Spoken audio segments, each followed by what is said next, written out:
Kamusta po kayo? Bago po ang lahat, first things first.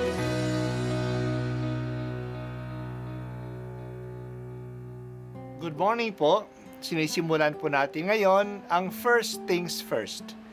At dito po, tinatalakay natin sa unang bahagi ng umaga natin ay ang first readings na binabasa po sa banal na misa. Ito pong tinatalakay natin kasi madalas po kasi marami na tayong alam tungkol sa gospel readings. Pero konti po ang nagsasalita sa first readings.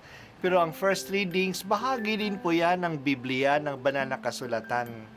Kaya susubaybayan po natin ang mga first readings, basahin po natin at kuminsan kailangan ng basahin ng 2 o 3 beses bago maintindihan kasi hindi po tayo familiar sa mga istorya at sa mga kaisipan na tinatalakay dito.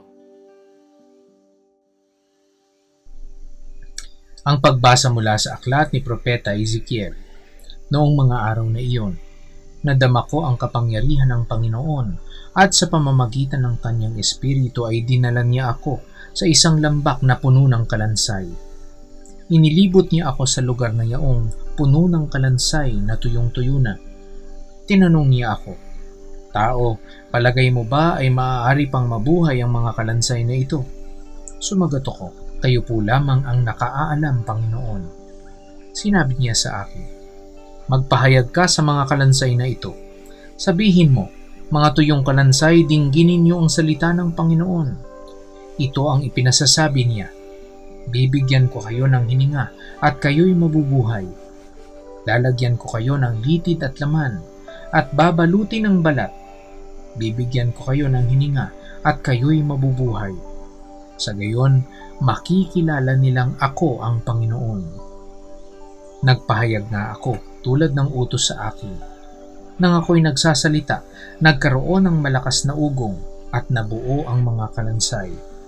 Nakita kong sila'y nagkakaroon ng litid at laman. Nababalot sila ng balat, ngunit hindi pa humihinga. Sinabi sa akin ng Panginoon, "Tao, tawagan mo ang hangin sa lahat ng dako. Sabihin mong ipinasasabi ko, hangin, hinghan mo ang mga patay na ito upang sila'y mabuhay." Nagpahayag nga ako at pumasok sa kanila ang hininga. Nabuhay nga sila at nang magtayuan, sila'y ubod ng dami, parang isang malaking hukbo. Sinabi sa akin ng Panginoon, "Tao, ang bansang Israel ay tulad ng mga kalansay na ito. Sinasabi nila, tuyo na ang aming mga buto, wala na kaming pag-asa, lubusan na kaming pinabayaan. Kaya nga, magpahayag ka. Sabihin mong ipinasasabi ko, bayan ko, ibubukas ko ang inyong libingan at maibangon ko kayo. Makikilala ninyong ako ang Panginoon. Hihingahan ko kayo upang kayo'y mabuhay at ibabalik ko kayo sa inyong sariling bayan. Sa gayon malalaman ninyo na akong Panginoon ang nagsabi nito at aking gagawin." Ang salita ng Diyos. Salamat sa Diyos. Ang mga Israelita noong panahon ni Ezekiel ay wala ng pag-asa. Hindi lang sa hindi sila nakabalik ang bihag noong 597 BC, noong natalo sila ng mga taga-Babylonia at ipinatapon sa Babylonia. Noong 586 BC, natalo uli ng mga Babylonians ang mga Israelita at sinira pa ang muog ng kanilang lungsod at pinabagsak ang templo sa Jerusalem. Lalong mas maraming mga tao ang pinatapon sa Babylonia. Wala na silang pag-asa na makabalik pa. Wala na silang babalikan. Sa ganitong kalagayan, nagpahayag si Ezekiel sa Babylonia. Dinala siya ng Espiritu ng Diyos sa isang lambak na puno ng kalansay, mga kalansay na tuyong-tuyo. Pero kahit na kalansay, pinasalita ng Diyos si Ezekiel. Sinabing magsalita siya sa mga kalansay. Nagsalita ang propeta at ang mga kalansay ang nagkaroon ng laman. Naging mga bangkay Nagsilita uli siya sa mga bangkay at nagkaroon ng buhay ang mga ito. Tumayo ang mga bangkay at nag-isang malaking hukbo sila. Ito ay larawan ng mga Israelita. Sila ay patay na, wala nang buhay, tulad ng mga kalansay. Pero sinabi ng Diyos na ibangon sila sa kanilang mga libingan. Bubuhayin uli sila ng Diyos. Bibigyan ng pag-asa at sila ay makababalik uli sa kanilang bayan.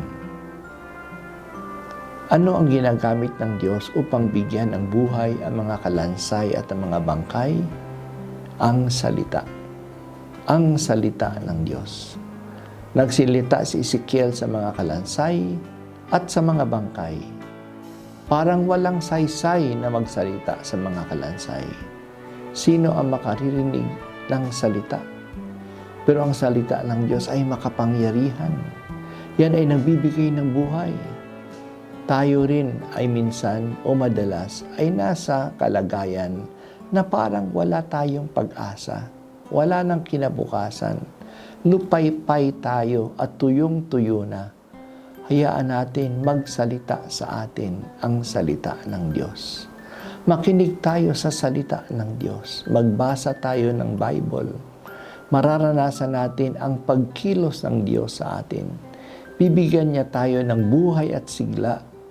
Kaya napakaganda ng sinabi ng Diyos na hanggang ngayon ay sinasabi niya sa atin, ibabangon ko kayo sa inyong libingan. Iyan ang ating Diyos. Siya ay bumubuhay sa mga patay. Sana sa pakikinig sa first things first, hindi lang lumalalim ang ating kaalaman sa Bible. Nagiging masigla ang ating pananampalataya. Binubuhay ang ating loob at mas magiging masigasig tayong gumawa ng kalooban ng Diyos. Ang salita mo, O Diyos, ay siyang tubig na pumapawi sa aming pagkauhaw at ang pagkaing bumubusog sa aming pagkagutom. Binibigyan mo kami ng sigla sa pamamagitan ng iyong salita. Magsalita ka, O Panginoon, at akong iyong lingkod ay susunod sa iyo.